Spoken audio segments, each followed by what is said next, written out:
Hey, Caitlin. Hey, Chelsea. Hey, everybody. This is The Short Score. This is kind of a down week in everything because the U.S. Finals is coming up. The World Series team roping finale, the entry deadline is on the 15th, which is just a few days away because it's, what's today? The 8th? October 8th? So 1 week from today, the World Series finale deadline, entry deadline is.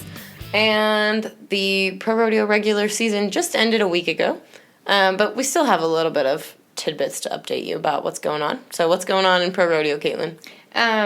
Well, obviously the 2019 rodeo season has begun. There's no stopping in the rodeo world. Circuit finals are definitely starting. Blake Hurdy's and Kyle Lockett, they won the California Circuit Finals average for the weekend. They had a few legs in there, and just like you'll see, Kendra posted a story, and it was just kind of one of those hanging in there kind of deals. Good deal. So they ended up winning that. And then for the Badlands Circuit Finals, Turner Harris and Ross Carson won the average at those finals. They roped in 46.4 seconds and added $3,336 a man. So yeah, Circuit Finals money now counts for 2019. So that's good. So these guys are kind of on a roll already. Speaking of on a roll, Chris Francis and Cade Passig won the Turquoise Circuit. They did. And they won the average and they won the year end.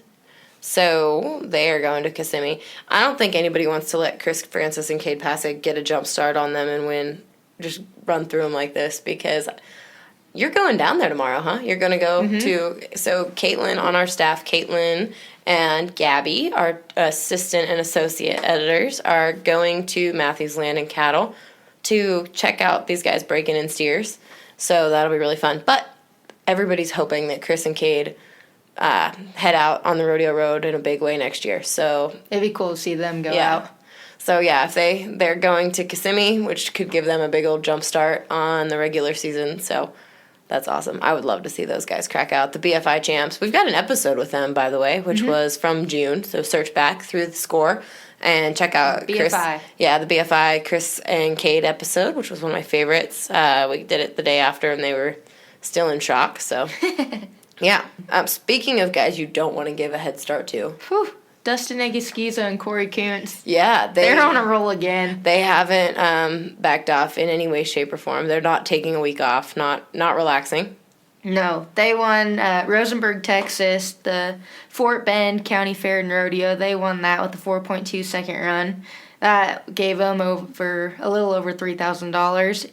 And they tied with Caleb Mitchell and Seth Smithson at the Waller County Fair and Rodeo in Hempstead, Texas. They tied for third with a 5.0 second run, adding $2,000 to their earnings. So they already have a pretty good lead on everyone right now. Yeah, they're rocking and rolling. And then, did we talk about the All-American finals? No.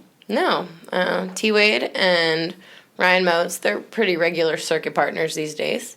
And they had a good first couple rounds at Waco at the All-American Finals. So the All-American Finals, we're recording this on October 8th. You'll listen to it on October 9th. The All-American Finals runs from October 6th to October 13th. It's tournament style, kind of like San Antonio.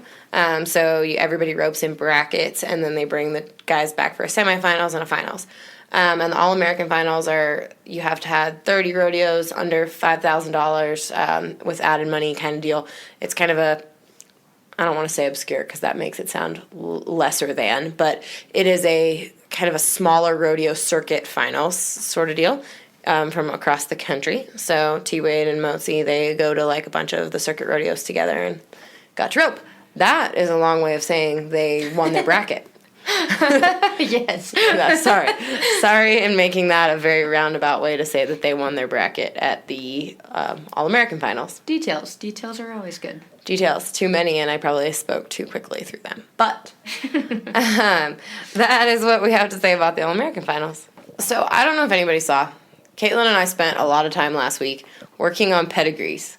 We used allbreedpedigree.com, and we nagged every team roper in the top 15. And when I say nagged, I mean it was multiple text messages, multiple phone calls, please, please, please, please, please, kind of thing. Let's hope they're not annoyed with us. Yeah, they probably are. But we got all of their horses' pedigrees to the best of our ability. We got their registered names, looked them up on Allbreed, went 6 generations back, kind of broke down some numbers on horse pedigrees. So you can find that on teamropingjournal.com. I think it's kind of fun. And it's people have liked it on the internet, on the interwebs. People have been excited about it. There will be more analysis of it in our December issue that we're working on right now. But in the meantime, perfect timing for the Horse of the Year nominees to come out, or Horse of the Year winners. Of course, congratulations to Riley Minor and Bob. That was a unanimous Horse of the Year vote, I think. Bob has just kind of been outstanding. That's the horse Riley won the American on a couple years ago. Ellensburg, I mean, he's had all of his big wins on that horse. So he pretty much rode him all summer. Congrats, Riley. And congrats to the 3-time consecutive heel horse of the year, Colonel. That is Jake Long's. He came from Dixon Flowers Quarter Horses. And Colonel's kind of a really cool, big sorrel horse that is taller than, I know when him and Coleman roped to the finals and Coleman was on Booger that was like 14-2. And Colonel's like 15-1, 15-2, I'm not really sure. But sure enough, looks like a giant next to Booger that Coleman used to ride. So congrats, Jake, that's pretty awesome how special that horse has been, and Jake constantly gives credit. If any mistakes happen, it was pretty much always Jake's fault, he says, and never Colonel's. So, and we have those horses' pedigrees online along with the rest of the top 15's horses, backup horses, so on and so forth. So check them out. That's a fun little piece of info. All right, this week on The Score is Travis Graves. This episode of The Score is brought to you by CSI Saddle Pads. CSI sponsors Travis, and they also sponsor our Rope Vegas campaign.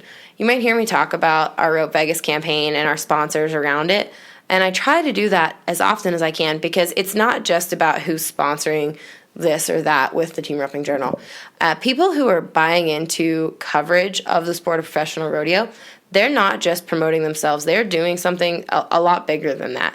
What sponsors do for the sport, especially when it comes to sponsors that sponsor just journalism, they are believing in what promotion of this sport within the Western industry does. This is a small industry. It is really awesome when people put money towards coverage of their athletes, coverage of the events that are going on, because that's the only way we can tell you about what's happening. It's how we communicate and promote the athletes and then grow the sport that way. So the Rope Vegas sponsors are CSI Saddle Pads, Soft Ride Boots, and Resistol hats. And they are, kind of pushing for growth of the sport through marketing of the sport. So we really appreciate them. And I hope you can tune into this TG episode of The Score that comes out at 10 a.m. on Thursday morning. All right, that is it for the short score this week. If you want, follow the Team Roping Journal on Instagram across all social platforms. But you can follow Caitlin and I too. My Instagram handle is Chelsea E. Schaefer. And Caitlin, what's yours? Caitlin Gustav. So follow us if you want to see Caitlin's team roping adventures and my adventures in parenting, which is most of my Instagram. So shouldn't be anything offensive on there.